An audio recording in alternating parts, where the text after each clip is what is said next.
Hi, what I'd like to do in this video is demonstrate the relationship of a simple Pearson product moment correlation coefficient to what we call a partial correlation. On the board you can see in my schematic I've got three different variables, x, y, and z, lined up, and all the different possible correlations between those three variables are shown here. We have three different possible correlations when we have three variables. By convention in a path diagram, those correlations are shown using a curve with an arrow at each end. And the three different variables that we have here are only able to provide us with three correlations: xy, yz, and xz.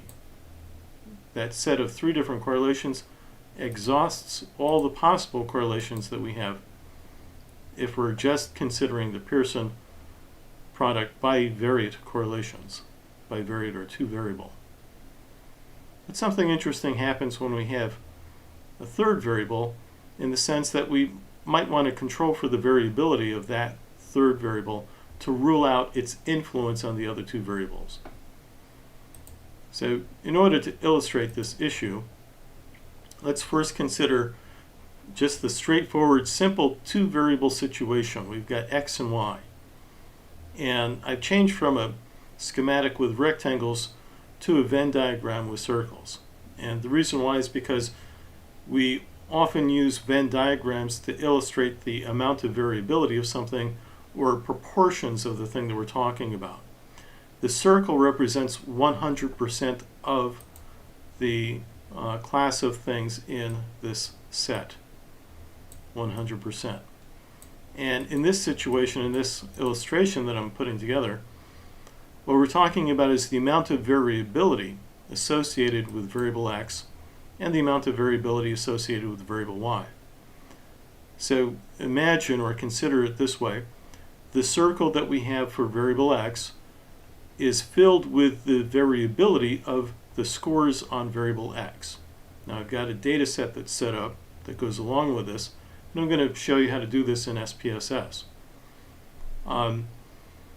If we took the actual variance, the mathematical variance of variable x, it would have a certain amount of variability, and the circle here represents 100% of that variability. And then the same thing for variable y. We have a certain amount of variance. The actual number here is not the number that's the literal variance, or the number there is irrelevant, but the proportion is what's important here. So this is 100% of the variance of variable y. Then the other thing to consider is that there's a certain amount of overlap between these. So how much overlap is there between these two different variables? What we would do is we would fill in this region here, and that represents the amount of shared variance between x and y. So you can see the in the coloring book approach that I've just taken, you can see the shared variance between x and y. Now if the correlation here is something like 0.3, that if the r, the correlation between x and y, is something like 0.3, then what we would do is we would simply square the correlation in order to get the shared variance. So, and I'm just making this number up, but it looks like it's about this proportion of shared variance. If r equals 0.3, that's the correlation coefficient, the correlation between x and y. If you square that number, it's the shared variance. So r squared equals 0.3 squared, which is 0.09. And in order to turn that into a proportion, you simply move the decimal point over 2 spots to the right, and it becomes 9%. So in terms of a visual, I would say this is about 9%, maybe a little bit larger, but that doesn't matter, it's just an illustration. My point is that when you have the correlation, you can square that number, and that turns it into the amount of shared variance between the two variables. So far, so good. But what happens when we have a third variable? Here we have x, y, and z, and you might think of the situation where you have a confounding third variable that you're trying to control for. So what we want to know in this hypothetical is what is the amount of shared variance between x and y when we remove z from the equation. That is to say, when we control for all the variance that's associated with z.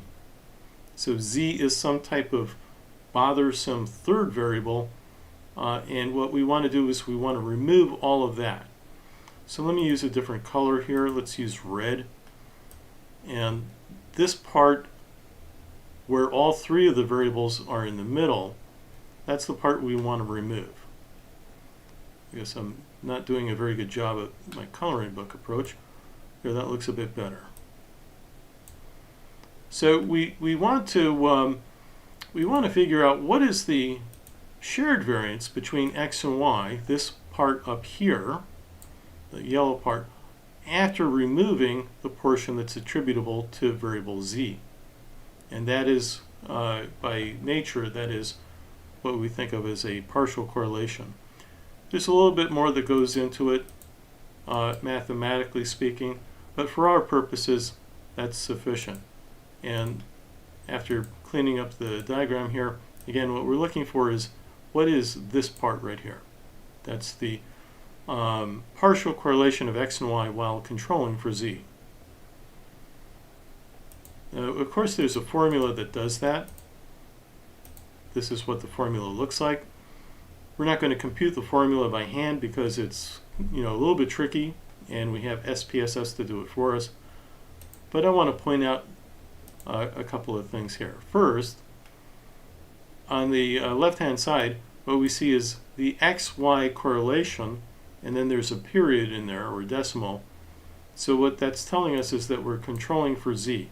It's r, x, y controlling for z.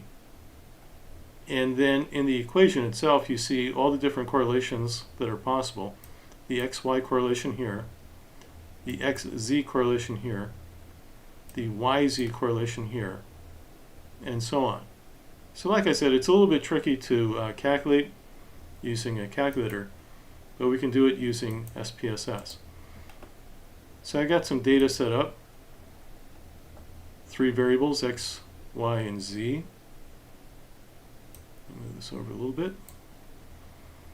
And let's first just look at the simple correlations between these 3 variables. And in order to get the simple Pearson correlations, we go to Analyze, Correlate, Bivariate. Let me reset this. Start fresh. So I take my 3 variables, bring them over, and that's all I'm going to do with that. Click OK.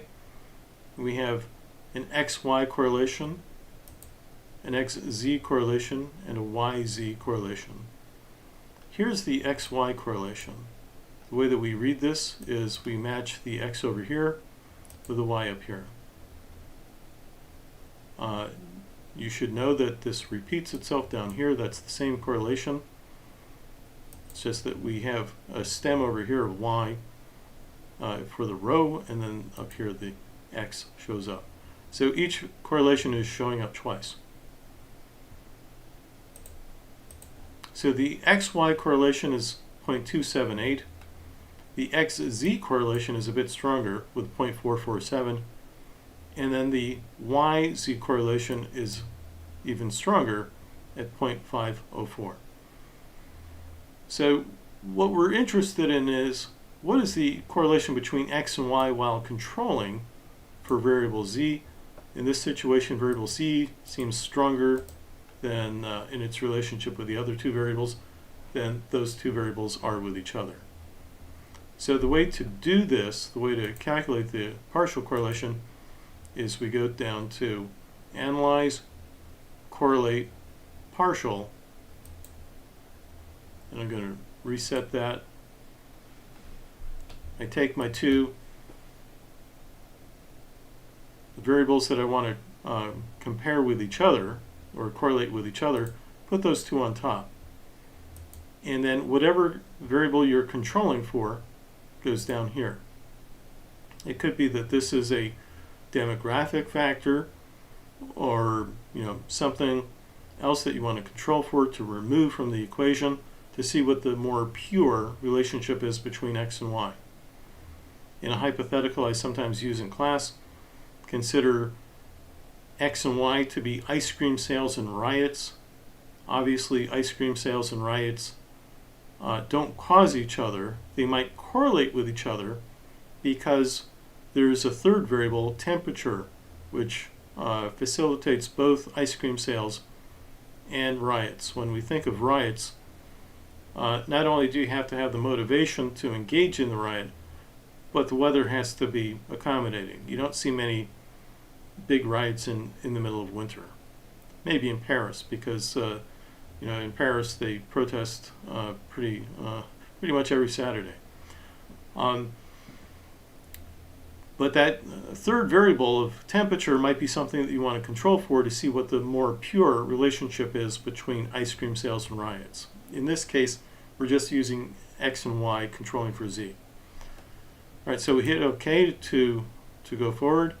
And now what we can see is that the x-y correlation, here's x, here's y, the x-y correlation has become a lot smaller. Originally it was 0.278, now it's 0.068. And the way that we read this is the control variable is right here. That's the variable we're controlling for, and then the xy correlation after controlling for z is only 0.068. So a lot of the variability that's in this particular model, in this data set, a lot of this variability is associated with variable z, and variable z is overlapping very strongly with both of the other variables. After we control for variable z, there's not a whole lot left between x and y.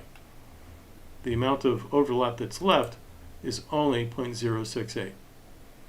So the main purpose of using something like a partial correlation is because we have a nuisance variable that we want to get rid of, or because we're illustrating the fact that what we're dealing with in correlations and more importantly with regression analysis is the amount of shared variance that we have between the different variables. So it's a nice tool to have. I have seen some instances where partial correlations come in to play very importantly if you're trying to rule out the influence of a variable, or if you're trying to prove, for example, that there's still a relationship between x and y after removing that third variable from the relationship. All right, well, thanks for watching, and hope you find that useful.